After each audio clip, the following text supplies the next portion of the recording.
Hey people, muggles, no mages, depending on what side of the world you may live on. Nerd alert, I should not be allowed to talk to people. So today I'm going to be doing this look right here. So this is kind of an extreme wing, only using 3 different colors, black, brown. I did use a little bit of a shimmer on my lid just to kind of give a little bit contrast, but that's about it. I also used a couple different products that I've never used before, so it could be sort of like a first impressions video as well. So if you want to see how I accomplish this look, then please just keep watching. Alright guys, so we're going to jump right in here as normal. We're going to use the Hard Candy eyeshadow primer that I put on before any eyeshadow look because I have those oily ass eyelids.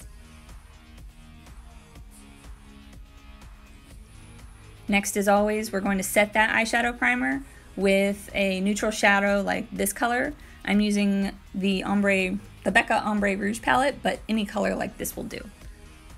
So you're just setting your eye to make sure all that tackiness goes away. Next, we're using Scotch tape because being left to my own devices today was not going to work well. Freehanding it was just going to cause me a lot of frustration. I could feel it. I could feel it. So using the tape is not something that you should do all the time, in my opinion. It's very hard on skin underneath your eyes, but every once in a while it's really good to have when you know you need to have that wing or your eye on point, and it'll just give you those really nice sharp edges. So just do your best to make sure that they are even on both sides of your face.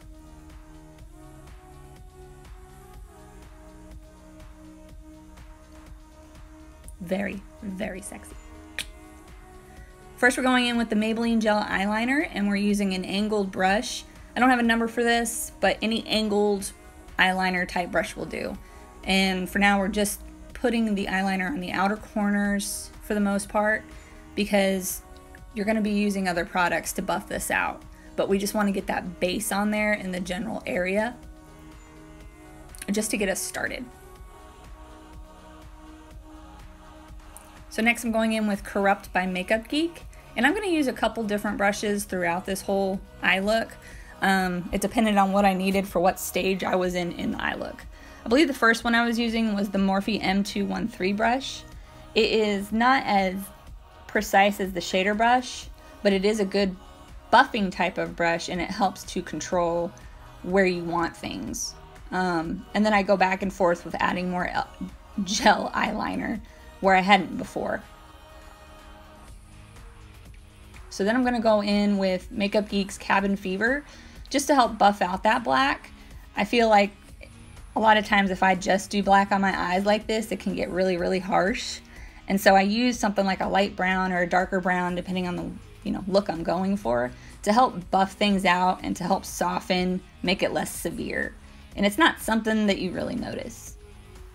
So the shimmer that I'm using is from the Balm. I'm sorry, I don't know what it's called. I got it out of my Ipsy bag, and I just put it on there on my lid to show some contrast.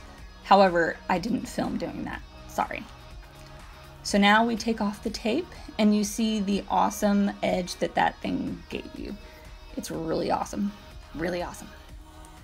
And then I'm going to use the Stila Huge Extreme Lash to put on my first coat of mascara. Not too much since we were doing lashes.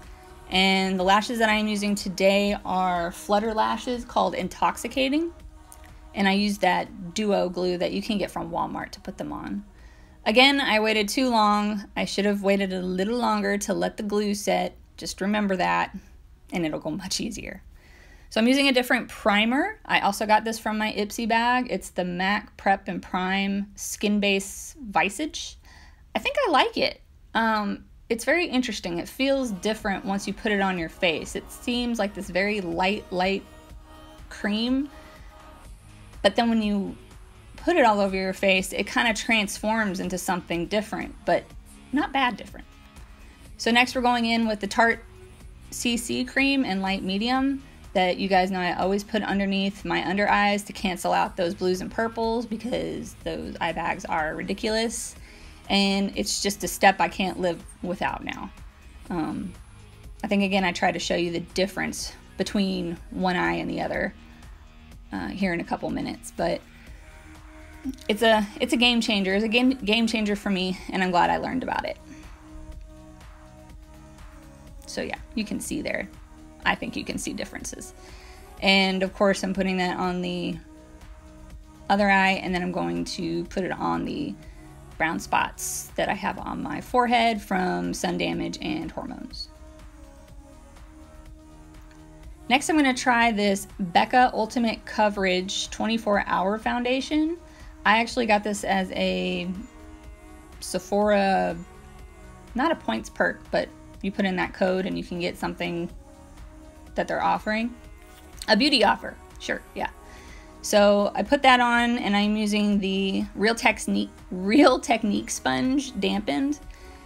This was my first time using this foundation, and I gotta tell you, it's not for me. It had a very, very strong chemical smell, and I'm really sensitive to smells, so I wasn't crazy about that. And it really settled into my fine lines. And so this also just may not be a foundation for someone with oily to combination skin. But you never know until you try it. Doesn't mean it's a bad foundation, it just wasn't for me. So next we're gonna go in with the It Bye Bye Under Eye Concealer. It's been a while since I used this, and I forget how thick it is. It is so, so thick. Like, I almost want to go dampen my beauty blender again before I put this under my eyes, so that maybe it will help me to blend it in a little more. It takes a little more work than what I normally use, but it's good stuff. And then of course I'm going to set my face with the RCMA Translucent powder. Still using the damp Real Technique sponge. Just gonna go around the outer perimeters of my face, including my forehead. I do put it in my T-zone, my nose, my chin, the middle of my forehead. And as I'm sure I've said before, I don't use this to go into my smile lines or my cheeks underneath my eyes. You're gonna get more powder onto your face after this, so there's no need to pack on the powder in the center of your face. Next, we're going to set my under eyes with that e.l.f. Under Eye Brightening Powder, which I keep in this Laura Mercier container. As I said before, this stuff does not break the bank, and it works very well. Then we're going to do my eyebrows, as usual, using the Brow Stylist Definer by L'Oreal, and I'm using the color Dark Blonde. I am trying to shape and grow my eyebrows out a little bit, but it's going very slowly if it's going.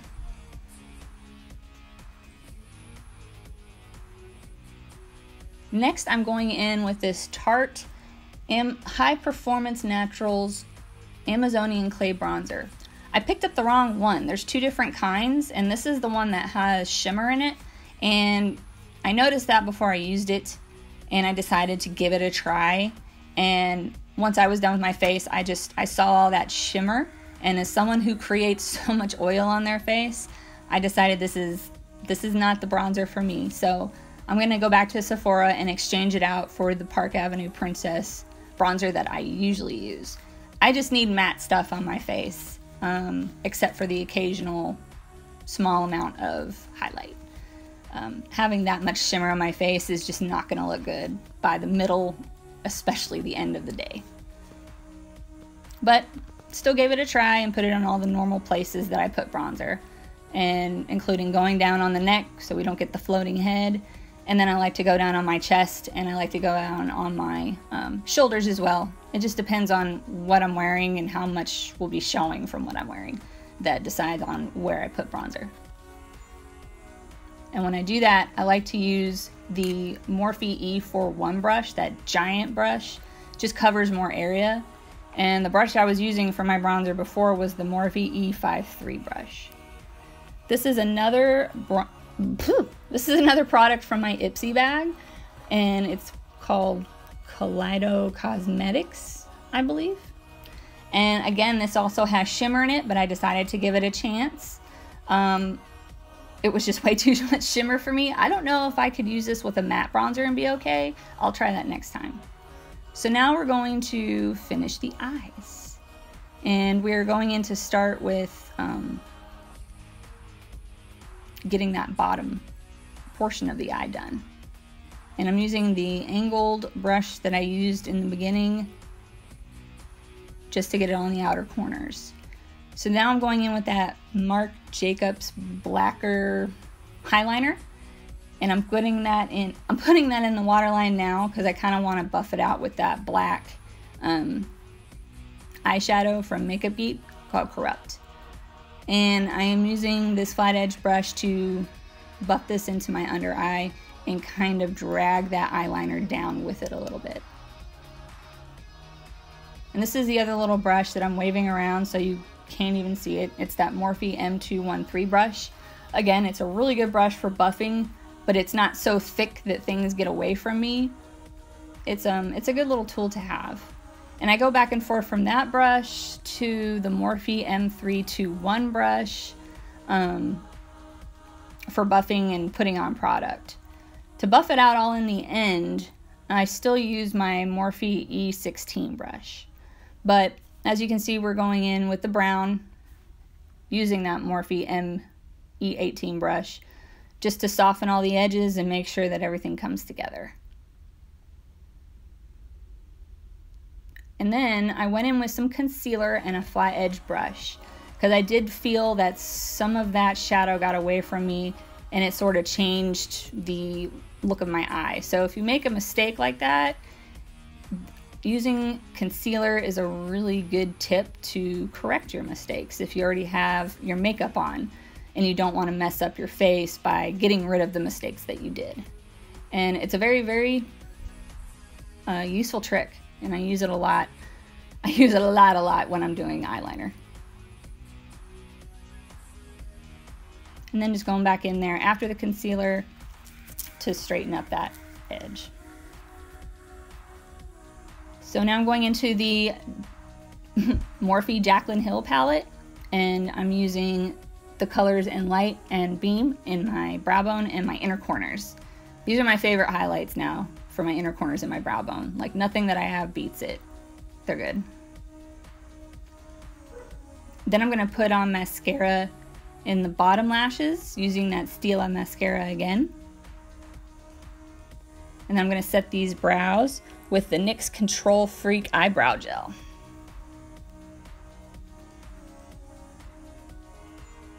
Then we're going to highlight a little bit using this stuff I got from Kohl's. And we're going to be using the Balm Betty Luminizer. And this is kind of my go-to highlight. But I just highlight the tops of my cheekbones, around my temple. Don't go into the eye bags underneath of your eyes, because you don't want to highlight those eye bags. You want to hide them. And then I put a little bit down the strip of my nose and my Cupid's bow. So next is another product I got from my Ipsy bag from Finding Ferdinand, and it's in the color All Natural. This stuff is amazing. Like, I really, really like this lipstick. It was such a cute color, and I'm actually going to end up buying more lipsticks from them. I loved the color, I loved the formula, and I had never heard of them before. I'm so glad that I know them now. Then we're going to top that as normal with a lip gloss. This is Pink Flamingo from Marc Jacobs. And whenever I have a whole lot of black and dark, I think it's just good to put a tiny, tiny, tiny touch of color, so just to brighten things up a little bit. Then going in with my trusty Urban Decay De-Slick setting spray and my little fan to set it all. And that's it.